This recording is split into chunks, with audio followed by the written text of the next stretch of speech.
الحمد لله الذي هدانا لهذا وما كنا لنهتدي لولا أن هدانا الله.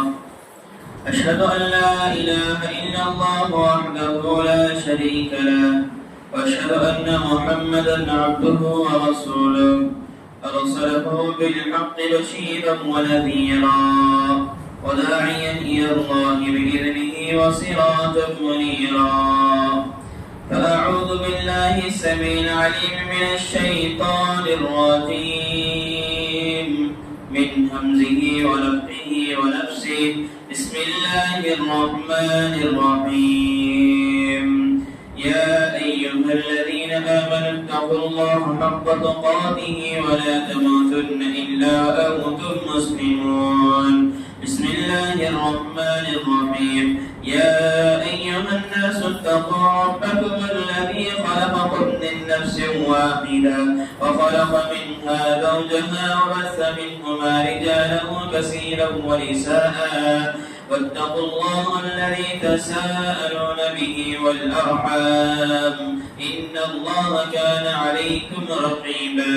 بسم الله الرحمن الرحيم. يا أيها الذين آمنوا اتقوا الله وقولوا قولا سديدا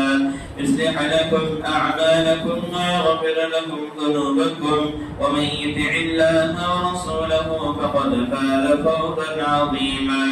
قال الله تبارك وتعالى في موضع آخر. بسم الله الرحمن الرحيم.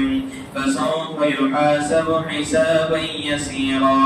سبحانك لا علم لنا إلا ما علمتنا إنك أنت العليم الحكيم. رب اشرح لي صدري ويسر لي أمري واحلل عقدة من لساني يفقهوا قولي. ربي زدني علما ربي زدني علما اللهم ربي زدني علما. اللهم أرنا الحق حقا وارزقنا اتباعه وأرنا الباطل باطلا وارزقنا اجتنابه. تمام قسم کی تعریف و توصیف و کبریائی بڑائی اس شہنشاہ کائنات کی لائق و سزاوار ہے جس نے ہم تمام کو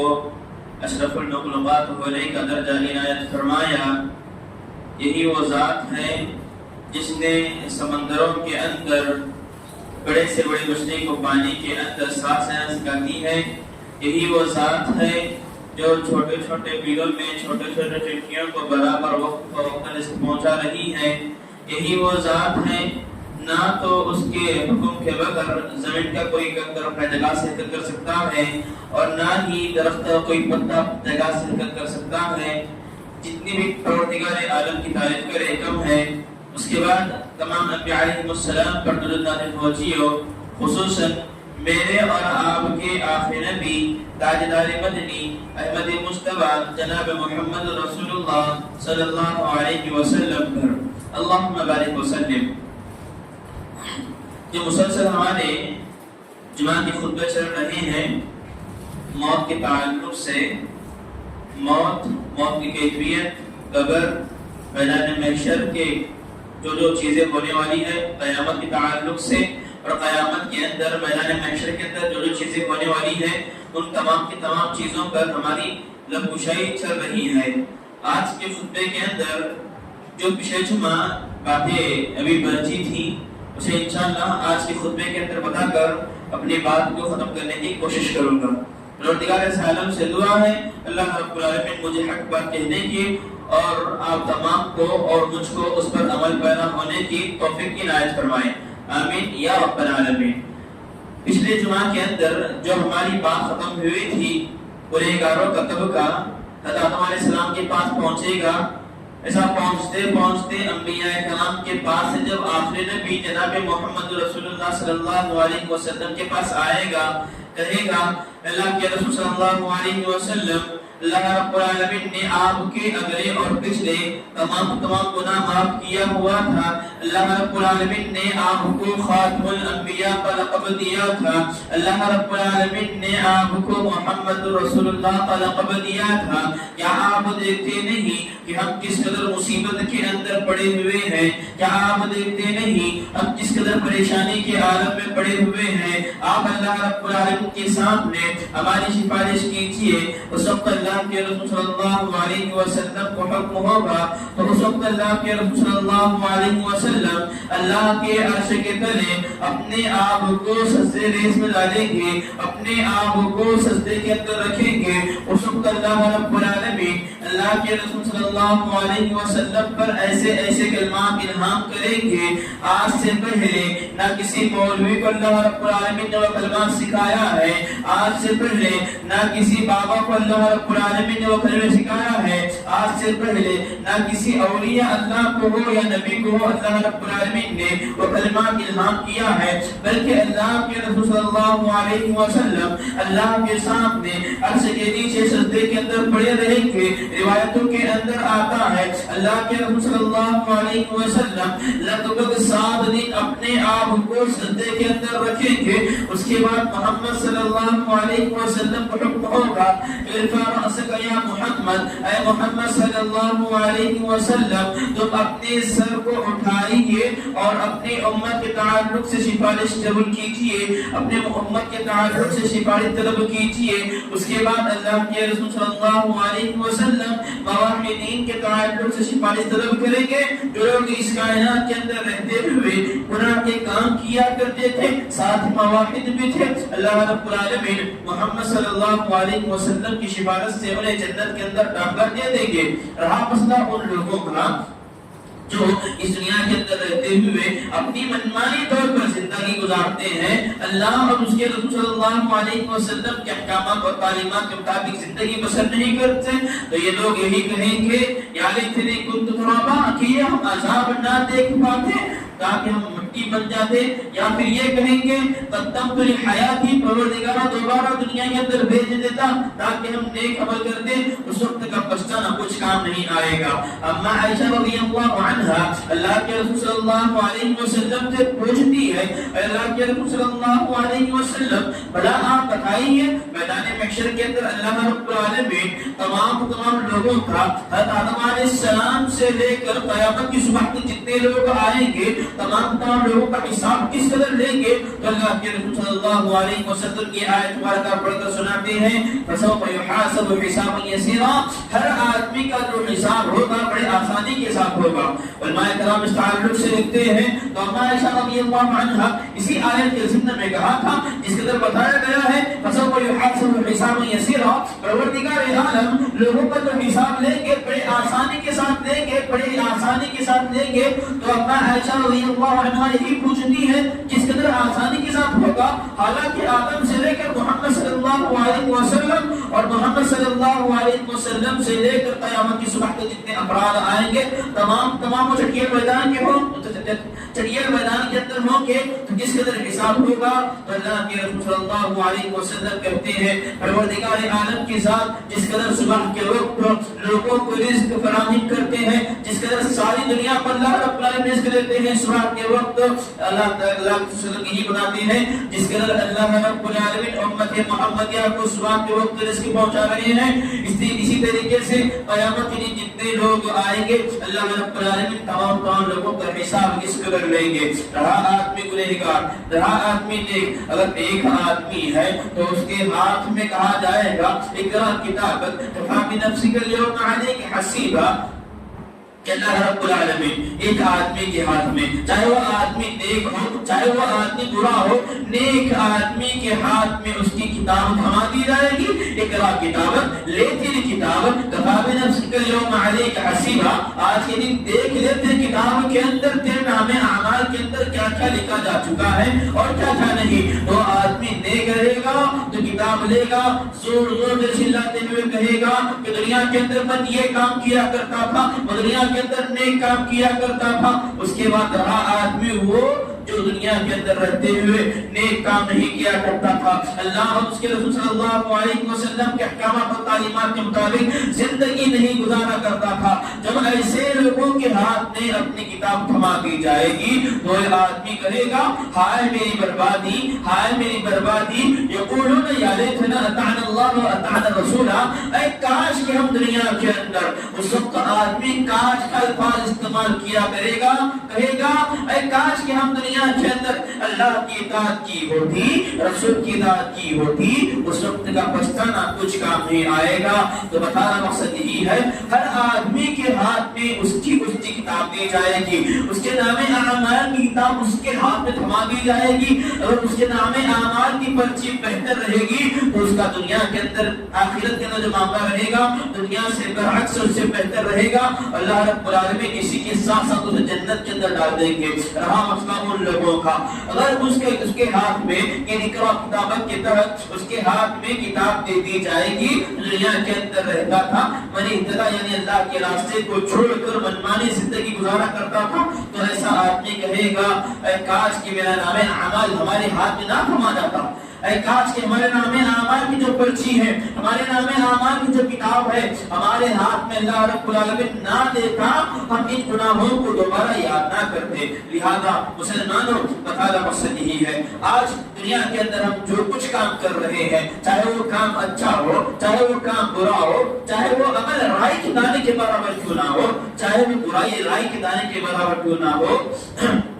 اللہ رب العالمین کے فرشتے برابر وقت فوقت اسے نوٹ کر رہے ہیں، اللہ رب العالمین کے فرشتے برابر وقت فوقت اسے نوٹ کر رہے ہیں، اور اللہ رب العالمین اللہ کے وسلم نے یہ بھی بات بتائی ہے میدان محشر کے اندر لوگ اللہ رب العالمین کو دیکھیں گے، اللہ رب العالمین کو میدان محشر کے اندر لوگ دیکھیں گے۔ اللہ کے رسول صلی اللہ علیہ وسلم جیسے یہ کلمہ بتانا تھا تو صحابہ کرام رضی اللہ عنہم کی جماعت پوچھتی ہے اللہ کے رسول صلی اللہ علیہ وسلم کیا ہم اللہ کو دیکھیں گے؟ اللہ کے رسول صلی اللہ علیہ وسلم کہتے ہیں، اس کے راوی ابو ہریرہ رضی اللہ عنہ کہتے ہیں جس قدر آسمان کے اندر ابر نہ ہو سورج کو دیکھنے میں کوئی دقت محسوس نہیں ہوتی، اسی طریقے سے 14ویں رات کے اندر آسمان کے اندر ابر نہ ہو چاند کو دیکھنے میں کوئی دقت محسوس نہیں ہوتی، اگر بندہ ایمان والا رہے گا، اخلاقیات والا رہے گا، اللہ اور اس کے رسول صلی اللہ علیہ وسلم کے احکامات اور تعلیمات کے مطابق زندگی گزارا کرتا تھا تو اللہ رب العالمین کو اسی طرح دیکھے گا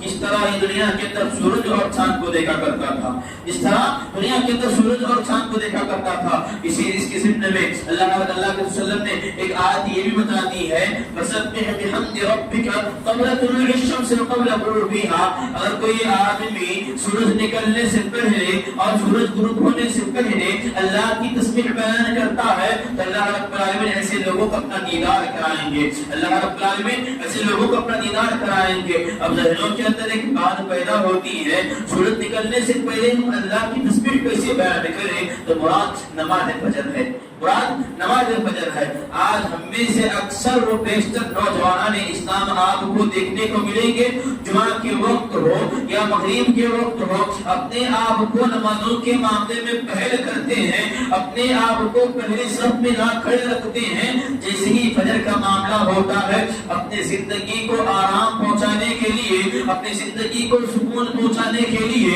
اپنے جسم کو سکون پہنچانے کے لیے بستروں کے اندر پڑے ہوئے رہتے ہیں، بستروں کے اندر پڑے ہوئے رہتے ہیں۔ لہذا مسلمانوں بتانا مقصد یہی ہے اگر آپ چاہتے ہیں اللہ رب العالمین کو دیکھے تو آپ کے لیے ضروری ہے آپ نماز فجر کا اہتمام کرنے کی کوشش کریں، اللہ کی تسبیح و تعریف بیان کرنے کی کوشش کریں، جس قدر صبح صبح نکلتے ہیں پرندے اللہ کی تسبیح بیان کرتے ہیں، جس قدر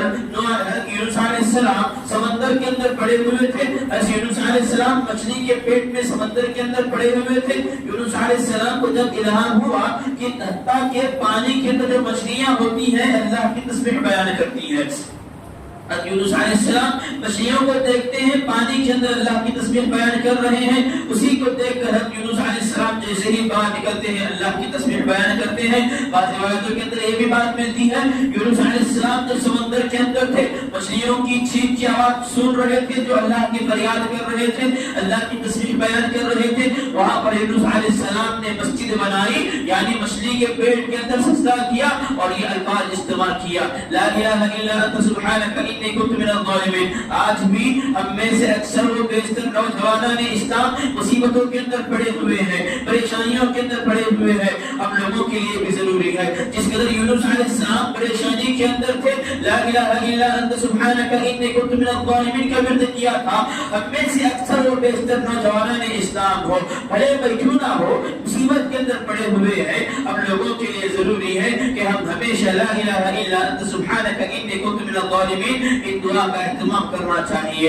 اور اسی طریقے سے میدان محشر کی جو مصیبت رہتی ہے اس سے بڑھ کر کوئی مصیبت نہیں ہے، میدان محشر کی مصیبت سے بڑھ کر کوئی مصیبت نہیں ہے۔ دنیا کے اندر اگر انسان کے پاس مال کم ہو جاتا ہے تو انسان کسی طریقے سے اس مال کو جمع کرتا ہے، اگر دنیا کے اندر کسی انسان کسی مصیبت کے اندر پڑا ہوا ہے تو چند دنوں کے بعد اسے راحت کی زندگی نصیب ہوتی ہے، اگر انسان پریشانیوں کے اندر پڑا ہوا ہے، اگر انسان کو سر سے لے کر پیر تک ٹینشن کے ٹینشن ہے تو انسان کو چند منٹوں کے لیے راحت مل سکتی ہے، لیکن میدان محشر کی وہ کیفیت اس قدر خطرناک ہوگی، سورج ایک منٹ کے فاصلے پر ہوگا، لوگ بھوکے نفسا نفسی کے عالم میں، ہر ایک کو لکل امرئ منہم یومئذ شأن یغنی، ہر ایک کو اپنی اپنی فکر لاحق ہوگی۔ اگر بندہ مومن اس دنیا کے اندر کسی مسلمان کی پریشانی کو دور کرتا ہے، اس کی تکلیف کو دور کرتا ہے، اور ایک روایت کے اندر یہ بھی بات ملتی ہے اگر اس کی پردہ پوشی کرتا ہے تو اللہ رب العالمین اس کی مصیبتوں کو دور کرتے تو کرتے ہیں میدان محشر کی۔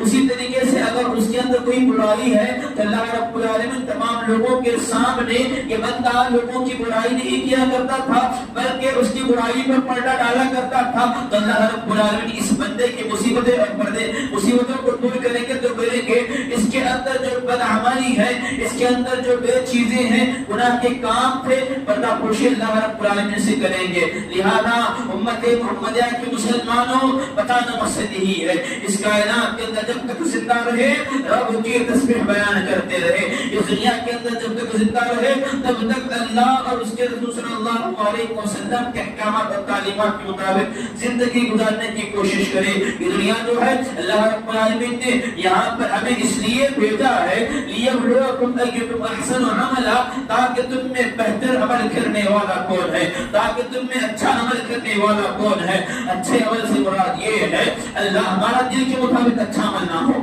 اگر انسان یہ چاہتا ہے کہ میں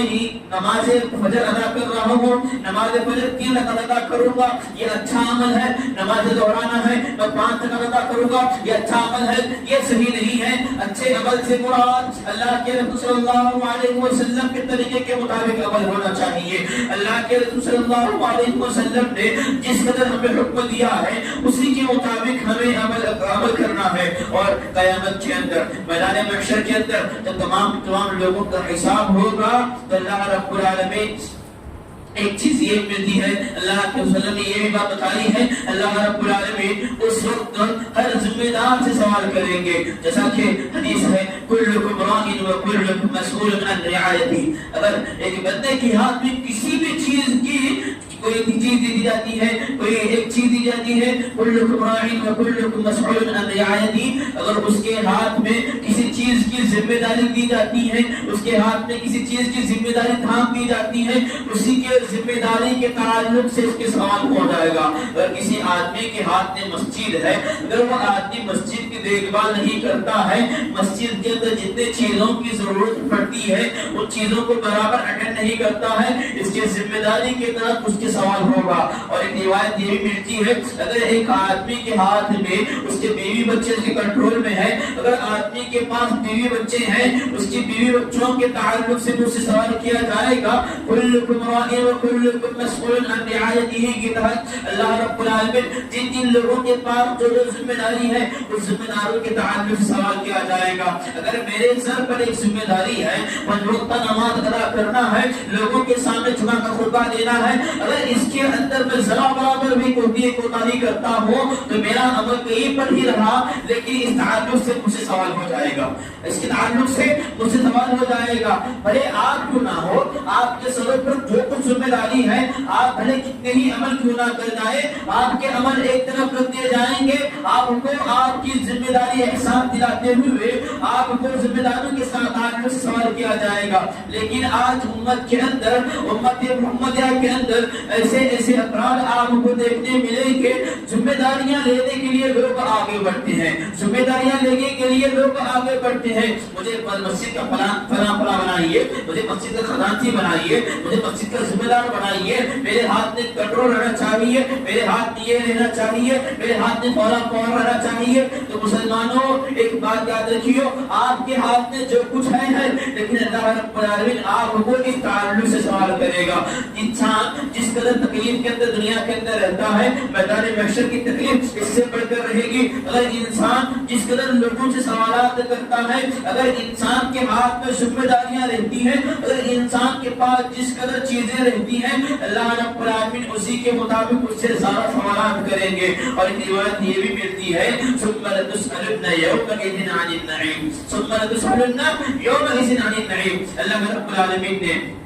ہمیں جو کچھ نعمتیں میسر کیے ہیں، چاہے وہ نعمت موبائل کی نعمت ہو، چاہے وہ نعمت رزق کی نعمت ہو، چاہے وہ نعمت صحت کی نعمت ہو، چاہے وہ نعمت دین اسلام کی نعمت ہو، اللہ رب العالمین ہر نعمت کے تعلق سے ہم سے سوال کریں گے۔ اگر ہم نعمت کو صحیح طریقے پر استعمال کیا ہے تو اللہ کے سامنے جواب دیں گے، اگر ہم نعمت کو غلط طریقے پر استعمال کیا ہے، اللہ رب العالمین نے ہمیں مال سے نوازا تھا، اللہ رب العالمین نے ہمیں صحت سے نوازا تھا، لیکن ہم نے صحت کو ایسی چیزوں کے اندر اختیار کیا، نہ رب کی عبادت کی بلکہ اپنی صحت کو، بلکہ جو کچھ نشہ والی چیزیں ہوتے ہیں ان چیزوں کو استعمال کر کے اپنے صحت کو خراب کیا، یا پھر ماوے اور تمباکو جیسی چیز کو کھا کر اپنے جسم کو کھوکھلا کر دیا۔ اللہ رب العالمین آپ کے جسم سے سوال کریں گے، جیسا کہ مشہور آیت ہے، اللہ رب العالمین جو تمام لوگوں سے سوال کریں گے،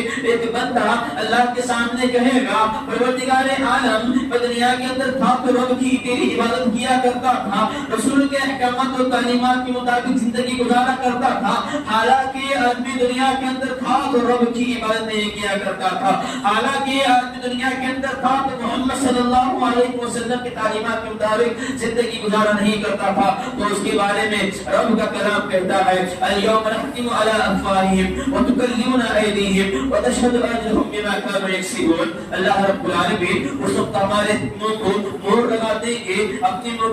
زبان کو کھل بنا دیں گے، اپنا منہ بند رہے گا۔ اليوم نختم على افواههم، میدان محشر کے اندر ہم اللہ کے سامنے کھڑے ہوں گے، وتكلمنا ايديهم، ہمارے ہاتھ اللہ کے سامنے گواہی دیں گے۔ ہمارے ہاتھ، یہ ہاتھ پر کوئی تکلیف پہنچتی ہے سارے بدن کے اندر تکلیف پہنچتی ہے، پیر کے اندر تکلیف ہوتی ہے، سارے جسم کے اندر تکلیف محسوس ہوتی ہے۔ یہی ہاتھ اور پیر ہمارے ایسے ہیں، ہمارے خلاف گواہی دیں گے۔ یہی ہاتھ جنہیں ہم جان سے زیادہ پسند کرتے ہیں، جنہیں ہمارے بازوں بنانے کے اندر طاقت لگاتے ہیں، جدوجہد کرتے ہیں، یہاں تک کہ ہم پیسے خرچ کرتے ہیں اپنی باڈی بنانے کے لیے، یہی ہاتھ اور پیر قیامت کے اندر، قیامت کے دن رب کے سامنے ہمارے خلاف گواہی دیں گے۔ اگر بندہ مومن رہے گا تو انسان صحیح حالی کرے گا، اسی کے ساتھ ساتھ اللہ رب العالمین کا ٹھکانہ جنت کے اندر کر دے گا۔ اگر بندہ گنہگار ہے، گنہگار آدمی رب کے سامنے کہے گا، پروردگار آپ تیری عبادت کیا کرتے تھے، تو اللہ رب العالمین منہ کو توڑ لگا دیں گے، اس کے بعد ہمارے ہاتھ اور پیر ہمارے خلاف گواہی دیں گے۔ اس وقت انسان یہی کہے گا، پروردگار دنیا کے اندر بھیج دے، پروردگار دنیا کے اندر بھیج دے۔ بعض روایتوں کے اندر یہ بات ملتی ہے، یہ آدمی رب کے عذاب کو دیکھے گا، رب کے عذاب سے بچنے کے لیے دنیا کا التماس کرے گا۔ بعض روایتوں کے اندر یہ بات ملتی ہے، پروردگار چند سیکنڈ کی مہلت دے دے تاکہ ہم دوبارہ دنیا کے اندر جائیں اور نیک عمل کرنے والے بن جائیں، اس وقت کا پچھتانا ہمارے لیے کچھ کام نہیں آئے گا، اس وقت کا پچھتانا ہمارے لیے کچھ کام نہیں آئے گا۔ اور ایک روایت کے اندر یہ بھی بات ملتی ہے، ہم دنیا کے اندر لوگوں پر اگر انسان ایک عبادت گزار ہے، اگر انسان عابد ہے، 5 وقت نماز پڑھتا ہے، روزہ رکھتا ہے، اللہ کی راہ میں خرچ کرتا ہے، تو اللہ کے رسول صلی اللہ علیہ وسلم نے ایک مرتبہ صحابہ کرام رضی اللہ عنہم کی جماعت سے پوچھا، اتدرون ما المفلس، اے میرے صحابہ میری امت کا مفلس کون ہوگا؟ تو صحابہ کرام کی جماعت کہتی ہے، اے اللہ کے رسول صلی اللہ علیہ وسلم آپ کی امت کا مفلس آدمی وہ ہے، یعنی غریب آدمی وہ ہے جس کے پاس مال و متاع نہ ہو، جس کے پاس مال و متاع نہ ہو، رہنے کے لیے گھر نہ ہو، ایسا آدمی غریب ہے۔ اللہ کے رسول صلی اللہ علیہ وسلم کہتے ہیں میری امت کا مفلس آدمی وہ ہوگا، میری امت کا غریب آدمی وہ ہوگا جو میدان محشر میں پہنچے گا، اس کے پاس نیکیوں کے انبار ہوں گے، اس کے پاس نیکیوں کے پہاڑ ہوں گے، اس کے پاس ڈھیر ساری نیکیاں ہوں گے۔ دنیا کے اندر کہتا تھا رب کی عبادت کیا کرتا تھا، لیکن حقوق العباد کے اندر بڑا کمزور تھا، یعنی اللہ کے حق کو ادا کیا کرتا تھا، بندوں کے حق کے اندر بڑی کوتاہی کرتا تھا۔ آج مسلمانوں کے اندر اکثر و بیشتر آپ کو ایسے دیکھنے کو ملیں گے، نمازوں کے اندر بڑھ چڑھ کر آگے دکھیں گے آپ کو، صدقات کے اندر بڑھ چڑھ کر خرچہ کرنے والے دکھیں گے آپ کو، اللہ کی راہ میں خرچ کرنے کا معاملہ ہو 500 کے بجائے 1000 روپے خرچ کرنے والے ملیں گے، لیکن بندوں کا معاملہ رہے گا اپنے دل کے اندر کسی کے تعلق سے نفاق رکھے ہوئے ہے، اپنے دل کے اندر کسی کے تعلق سے برائے رکھے ہوئے ہے، یا پھر بندوں کو ظلم کرتے ہیں، یا پھر بندوں کو مارتے ہیں، یا پھر لوگوں کو گالیاں دیتے ہیں، یا پھر لوگوں پر طعن زن کرتے ہیں، یا پھر لوگوں پر جتنے تکالیف کی چیزیں ہوتے ہیں یہ تمام چیزیں استعمال کرتے ہیں۔ آج بھی اس امت کے اندر ایسے افراد آپ کو دیکھنے کو ملیں گے جو لوگ کا نماز ادا کرتے ہیں لیکن اپنے دلوں کے اندر لوگوں کے تعلق سے نفاق ہے، اللہ کے راہ میں خرچ کرتے ہیں، لوگوں کا مال ہڑپتے ہیں، اللہ کے راہ میں بڑھ چڑھ کر حصہ لیتے ہیں، لوگوں کی زمین ہڑپتے ہیں۔ ایسے لوگوں کو جو میدان محشر کے اندر جمع کیا جائے گا، جو آدمی کمزور تھا اس دنیا کے اندر وہ آدمی کو بھی جمع کر دیا جائے گا، جو یہ آدمی نیک تھا، نمازوں کی پابندی کرتا تھا، تو اللہ رب العالمین اس کے نیکیوں کو اٹھائیں گے، اس آدمی کو ڈالیں گے، اور نیکیاں ختم ہونے کے بعد اس کے گناہ اٹھائیں گے، اس آدمی کو ڈالیں گے۔ حالانکہ یہ آدمی دنیا کے اندر تھا، رب کی عبادت کیا کرتا تھا، لیکن حقوق العباد کے اندر یعنی بندوں کے حقوق کے اندر بڑا کمزور تھا۔ لہذا مسلمانوں اللہ رب العالمین اگر اللہ کے حقوق کے اندر غلطیاں ہوتی ہے تو اللہ رب العالمین معاف کرنے والے ہیں، اگر حقوق العباد کے اندر غلطیاں ہوتی ہیں تو اس تعلق سے آپ سے سوال کیا جائے گا، بھلے آپ 5 وقت نماز پڑھنے والے ہو، بھلے آپ تہجد گزار ہو، بھلے آپ صدقات کرنے والے ہو، بھلے آپ روزے رکھنے والے ہو، بھلے آپ عمرے کرنے والے ہو، بھلے آپ حج کرنے والے ہو، بھلے آپ جتنے عبادتیں کے کامیں ہیں تمام کی تمام کام سر انجام دینے والے ہیں، حقوق العباد کے اندر اگر آپ کمزور رہیں گے اللہ رب العالمین آپ کو میدان محشر کے اندر حقوق العباد کی تعلق سے سوال کیا جائے گا۔ لہذا مسلمانوں اگر ہمارے لحاظ سے حقوق العباد کے معاملے میں بندوں کے معاملے میں ہمارے ہاتھ سے کوتاہیاں ہوئی ہے تو ہم اسے لوگوں کے سامنے جا کر جن کے تعلق سے ہم نے برائی رکھی تھی یا پھر کسی کے تعلق سے ہم نے زمین ہڑپی تھی یا پھر جو بھی مسئلہ ہو آپ بندوں کے تعلق سے معافی طلب کیجیے، جب تک وہ بندہ اس آدمی کو معاف نہیں کرتا تو اللہ رب العالمین اسے معاف نہیں کریں گے۔ لہذا مسلمانوں بتانا مقصد یہی ہے، میدان محشر کے تعلق سے کہا جائے تو ابھی بہت سی باتیں باقی ہیں۔ میدان محشر کے اندر حوض کوثر کا مسئلہ ہے، اللہ رب العالمین حوض کوثر اللہ کے رسول صلی اللہ علیہ وسلم کو دے رکھا ہے۔ میدان محشر کے اندر سب سے پہلے جو امت کا حساب ہوگا وہ امت محمدیہ ہے، حالانکہ سب سے آخری امت ہے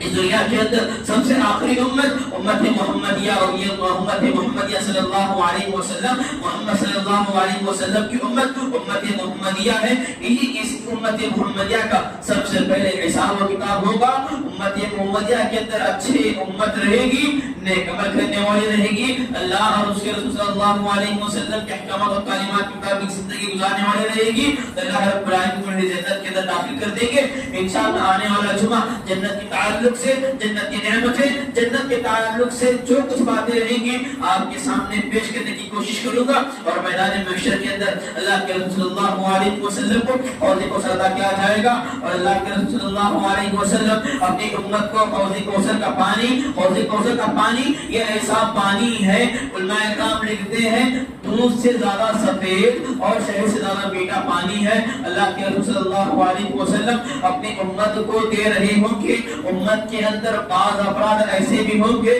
جنہیں فرشتے مار کر دور کر رہے ہوں گے حوض کوثر سے۔ اللہ کے رسول صلی اللہ علیہ وسلم سوال کریں گے یہ تو میری امت کے لوگ ہیں، انہیں کیوں دور کر رہے ہیں؟ تو فرشتے کہیں گے اے نبی صلی اللہ علیہ وسلم آپ کو پتہ نہیں ہے آپ کے گزر جانے کے بعد ان لوگوں نے دین کے اندر نئی نئی چیز ایجاد کی تھی، آپ کے گزر جانے کے بعد ان لوگوں نے دین محمدی کے اندر طرح طرح کی بدعتیں ایجاد کی تھی، چاہے وہ گیارہویں ہو، چاہے وہ رجب کے کنڈے ہو، چاہے وہ ماہ محرم کے روزے ماہ محرم کی بدعتیں ہو، چاہے وہ جو کچھ بدعتیں کیوں نہ ہو، یہ تمام چیزیں دین کے اندر بدعت ہے۔ اللہ کے رسول صلی اللہ علیہ وسلم فرشتوں سے کہیں گے سحقا لمن غیر بعدی، ان لوگوں کو دور کیجیے جو میرے گزر جانے کے بعد دین محمدی کے اندر طرح طرح کی چیزیں ایجاد کیے ہوئے تھے۔ اس وقت کا پچھتانا ہمارے لیے کچھ کام نہیں آئے گا۔ اس وقت ہر آدمی پیاسا رہے گا، بھوکا رہے گا۔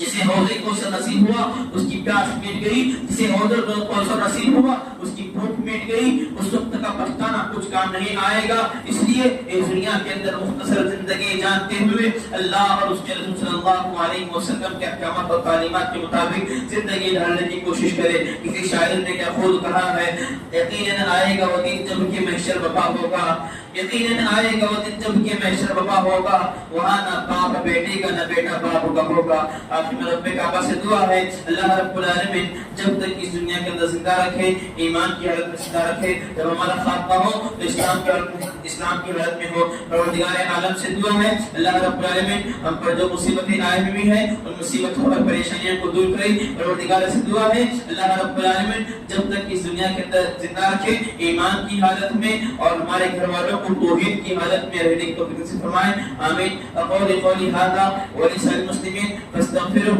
انه هو الغفور الرحیم۔ السلام علیکم ورحمۃ اللہ وبرکاتہ۔